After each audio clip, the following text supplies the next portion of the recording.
नमस्कार, राष्ट्रीय समाचार से मैं अनुपम शर्मा। आज का सबसे बड़ा सवाल यही है कि क्या अब की बार कराची पर हमला होगा। भारत और पाकिस्तान के बीच तनाव चरम पर है। ऑपरेशन सिंदूर के बाद से हालात और भी ज्यादा गरमाए हुए हैं।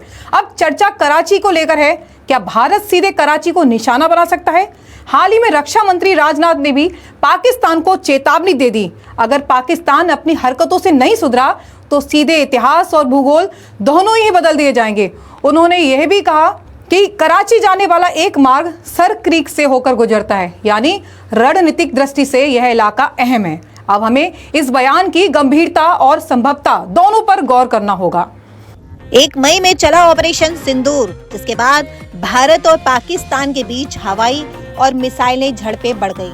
इसी दौरान कराची जैसे बड़े शहर पर हमले की आशंका को लेकर अंतर्राष्ट्रीय एजेंसियों ने अलर्ट जारी कर दिया कि कराची पर सीधा हमला आसान नहीं, क्योंकि कराची पाकिस्तान का सबसे बड़ा पोर्ट और आर्थिक धुरी है। अगर यहाँ हमला हुआ तो पूरी वैश्विक सप्लाई चेन पर असर पड़ेगा। यही कारण है कि बड़े पैमाने पर हमला कम संभावित माना जा रहा है, लेकिन सीमित हवाई हमले, प्रॉक्सी अटैक या आतंकी घटनाओं की आशंका से इनकार भी नहीं किया जा सकता। अब देखना यह है कि भारत की रणनीति अब प्रॉक्सी वॉर तक सीमित रहेगी या कराची जैसे बड़े शहर को भी निशाना बनाएगी। इसी मुद्दे पर करेंगे बड़ी चर्चा। हमारे साथ हैं वरिष्ठ पत्रकार विनोद पांडे जी, जो अंतर्राष्ट्रीय मामलों के जानकार हैं, और जानेंगे क्या उनकी राय है, किस नजरिए से देख रहे हैं वो इस सब संवाद को। देखिए खास रिपोर्ट। आपको क्या लगता है, कराची पर हमले की चर्चा हकीकत है या सिर्फ ये बयानबाजी हो रही है? नहीं, राजनाथ सिंह विजयादशमी के कार्यक्रम पर कच्छ गए थे।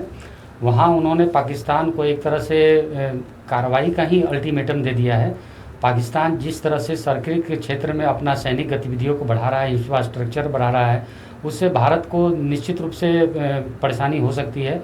इसलिए राजनाथ सिंह का जो ये कहना है वो चेतावनी नहीं है, सीधे कार्रवाई का ही संकेत है। जी, तो इस तरह के मुद्दे पर अंतर्राष्ट्रीय दबाव कितना असर डालता है?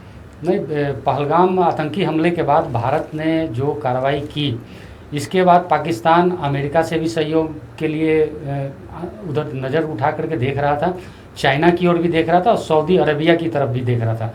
लेकिन पाकिस्तान पूरी तरह से पूरी दुनिया में अलग थलग हो गया था, क्योंकि आतंकवाद सभी देशों के लिए एक चुनौती है। भारत ने आतंकवाद के विरुद्ध ही कार्रवाई की, वहाँ किसी सिविलियन क्षेत्र में हमला नहीं किया। और पहलगाम के बाद पाकिस्तान पूरी तरह से, एक तरह से कहिए कि भारत ने उसको बोतल में बंद कर रखा है, और वो कितना भी अंतर्राष्ट्रीय स्तर पर अपने लिए समर्थन जुटाने का प्रयास कर रहा था, लेकिन उसमें उसको बिल्कुल सफलता नहीं मिली। और भारत की इस मामले में बहुत ही कूटनीतिक जीत हासिल हुई है।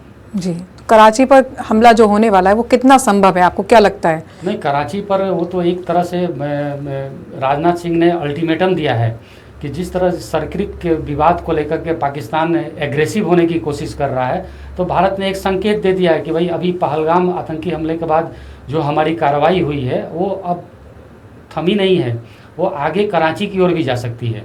तो ये चेतावनी नहीं है, कार्रवाई का अल्टीमेटम है पाकिस्तान को भारत की तरफ से। जी, तो क्या है ये पूरा मामला जो सर क्रीक को लेकर उठ रहा है?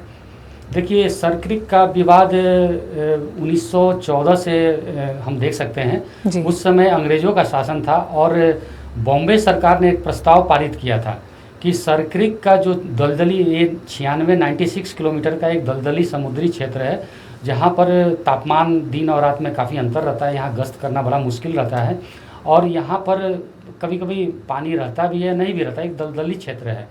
तो ये एक सीमा रेखा 2014 में बनाया गया था, जो कच्छ और सिंध प्रांत को अलग करता था।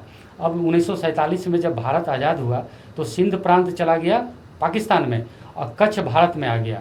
तब से ये विवाद लगातार चल रहा है, और भारत का कहना है कि जो अंतर्राष्ट्रीय नियम है, जो समुद्री सीमा को लेकर के जो अंतर्राष्ट्रीय नियम है, उसके हिसाब से इसका पालन किया जाए।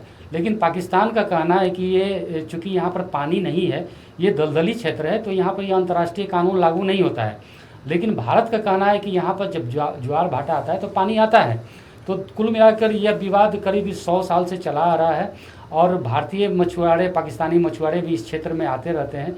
दोनों ही देश इस मछुआरों को पकड़ते हैं, नावों को जब्त करते हैं।